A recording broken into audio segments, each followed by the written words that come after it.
बंधन क्या है? मुक्ति क्या है? विद्या और अविद्या किसको कहते हैं? जागृत, स्वप्न, सुषुप्ति और तुरीय ये चार अवस्थाएं क्या हैं? अन्नमय, प्राणमय, मनोमय, विज्ञानमय और आनंदमय कोशों का परिचय क्या है? कर्ता, जीव, पंचवर्ग, क्षेत्रज्ञ, साक्षी, कूटस्थ और अंतर्यामी क्या है? प्रत्यगात्मा क्या है? परमात्मा क्या है और यह माया क्या है? आत्मा ही ईश्वर और जीव स्वरूप है। वही अनात्मा शरीर में अहम भाव जागृत कर लेता है। मैं शरीर हूँ ऐसा मानने लगता है। यही बंधन है। शरीर के प्रति इस अहम भाव से मुक्त हो जाना ही मोक्ष है। इस अहम भाव की जन्मदात्री अविद्या है।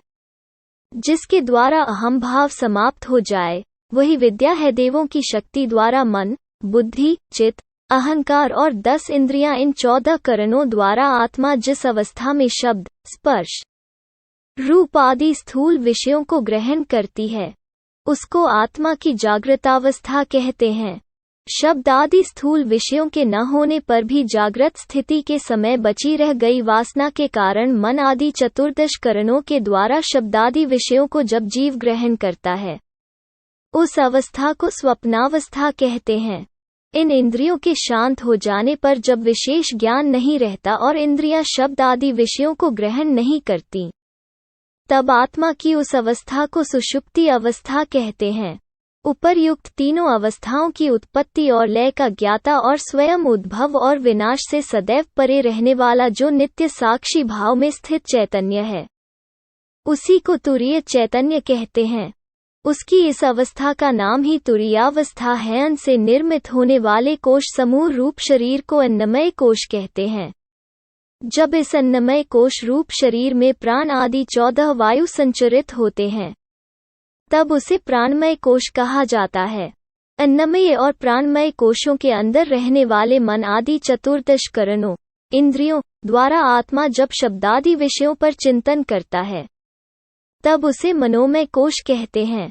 तीनों अन्नमय, प्राणमय, मनोमय कोशों से संयुक्त होकर जब वह आत्मा बुद्धि द्वारा चिंतन करता है तब उसके बुद्धियुक्त स्वरूप को विज्ञानमय कोश कहते हैं। इन 4 अन्नमय, प्राणमय, मनोमय और विज्ञानमय कोशों के साथ आत्मा जब वट वृक्ष के मूल कारण वृक्ष बीज के समान अपने कारण स्वरूप को न जानता हुआ निवास करता है तब उसके उस स्वरूप को आनंदमय कोश कहते हैं। सुख की भावना से मन में वस्तु विशेष के प्रति जो रुचि उत्पन्न होती है वो सुख बुद्धि कहलाती है और वस्तु विशेष के प्रति जो अरुचि उत्पन्न होती है वो दुख बुद्धि कहलाती है। सुख प्राप्त करने और दुहक का परित्याग करने के लिए जीव जिन क्रियाओं को करता है उन्हीं के कारण वो कर्ता कहलाता है। सुख दुख के कारणभूत ये 5 विषय शब्द, स्पर्श, रूप, रस, गंध हैं। जब पुण्य पाप का अनुसरण करता हुआ आत्मा इस मिले हुए शरीर को अप्राप्त की तरह मानता है तब वो उपाधियुक्त जीव कहलाता है। मन आदि, अंतःचतुष्टय, प्राण आदि 14 प्राण, इच्छा आदि, इच्छा द्वेष, सत्व आदि, सतु, रज, तम और पुण्य आदि, पाप पुण्य, इन 5 को पंचवर्ग कहा जाता है। इनका धर्मी, धारक बनकर जीवात्मा ज्ञान रहित होकर इनसे मुक्ति नहीं पा सकता। मन आदि जो सूक्ष्म तत्व हैं, इनकी उपाधि सदैव आत्मा के साथ लगी प्रतीत होती है, जिसे लिंग शरीर कहते हैं। वही हृदय की ग्रंथि है। उस लिंग शरीर में जो चैतन्य है उसी को क्षेत्रज्ञ कहते हैं। ज्ञाता ज्ञान और ज्ञेय के उद्भव और विलय को जानकर भी जो स्वयं उत्पत्ति और विनाश से परे है वो आत्मा साक्षी कहलाता है। ब्रह्मा से लेकर पिपीलिका, चींटी पर्यंत समस्त जीवों की बुद्धि में वास करने वाला और स्थूल आदि शरीरों के विनष्ट हो जाने पर भी जो अवशिष्ट दिखाई देता है उसे कूटस्थ कहते हैं। कूटस्थ आदि उपाधियों के भेदों में स्वरूप प्राप्त करने के लाभ के निमित्त जो आत्मा समस्त शरीरों में माला के मनकों में धागे की तरह पिरोया हुआ प्रतीत होता है उसे अंतर्यामी कहते हैं। सत्य, ज्ञान और अनंत आनंद स्वरूप तथा समस्त उपाधियों से रहित, कटक, कड़ा, मुकुट आदि उपाधियों से विहीन एकमात्र स्वर्ण के समान ज्ञानघन और चैतन्य स्वरूप आत्मा जब भासित अनुभूत होता है उस समय उसे त्वम नाम से संबोधित किया जाता है। ब्रह्म को सत्य, अनंत और ज्ञान स्वरूप कहा गया है। अविनाशी ही सत्य है। देश, काल और वस्तु आदि जो निमित्त हैं, उनके विनष्ट हो जाने पर भी जिसका विनाश नहीं होता, वही अविनाशी तत्व है। उद्भव और विनाश से परे नित्य चैतन्य तत्व को ज्ञान कहा जाता है। मृत्तिका से निर्मित पात्रों वस्तुओं में मृत्तिका के समान, स्वर्ण निर्मित आभूषणों में स्वर्णवत, सूत निर्मित वस्त्रों में सूत्रवत विद्यमान वो चैतन्य सत्ता जो समस्त सृष्टि में पुनर्तः व्याप्त है, उसे अनंत कहते हैं।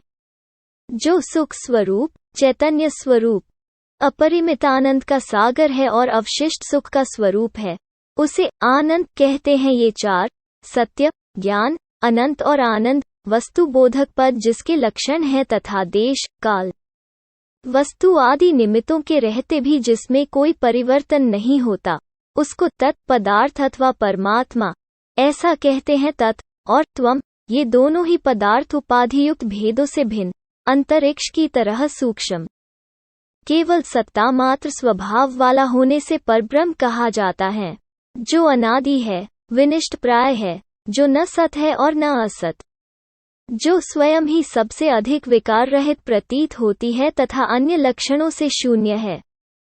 उस शक्ति को माया कहते हैं। उसका वर्णन किसी अन्य प्रकार से नहीं किया जा सकता। यह माया शक्ति तुच्छ, अज्ञान स्वरूप और मिथ्या है, परंतु पामरों, मूढ़ पुरुषों को यह त्रिकाल में, तीनों कालों में सदैव वास्तविक प्रतीत होती है। इसीलिए सुनिश्चित रूप से यह इस प्रकार की है। ऐसा इसका रूप समझना बतलाना संभव नहीं है। मेरा कभी जन्म नहीं होता, मैं 10 इंद्रियां भी नहीं हूँ, मैं मन, बुद्धि, चित्त, अहंकार भी नहीं हूँ, मैं सदा प्राण और मन के बिना ही शुद्ध स्वरूप हूँ, मैं सदैव बुद्धि के बिना ही साक्षी हूँ और सदैव चित्त, चैतन्य स्वरूप में अवस्थित है। इसमें किसी प्रकार का संशय नहीं है। मैं कर्ता और भोक्ता भी नहीं है, वरन केवल प्रकृति का साक्षी हूँ तथा मेरी समीपता के कारण देह आदि सचेतन की तरह व्यवहार करते हैं। मैं स्थिर, नित्य, आनंद और ज्ञान के विशुद्ध स्वरूप में स्थित निर्मल आत्मा हूँ। समस्त प्राणियों के अंदर मैं साक्षी रूप से संव्याप्त हूँ, इसमें कोई संशय नहीं है। समस्त वेदांत के द्वारा जिसे जाना जाता है, मैं वही ब्रह्म हूँ। मैं आकाश, वायु आदि नामों से जाना जाने वाला नहीं हूँ। मैं नाम, रूप और कर्म भी नहीं है, बल्कि मात्र सच्चित आनंद स्वरूप ब्रह्म हूँ। मैं शरीर नहीं है, तो फिर मेरा जन्म मरण कैसे हो सकता है? मैं प्राण नहीं है, तो मुझे क्षुधा पिपासा क्यों सताए? मैं मन नहीं है, तो मुझे शोक मोहादि क्यों हो? मैं कर्ता भी नहीं हूँ, फिर मेरी मुक्ति और बंधन किस तरह हो? इस प्रकार इस सर्वसारोपनिषद का यही रहस्य है।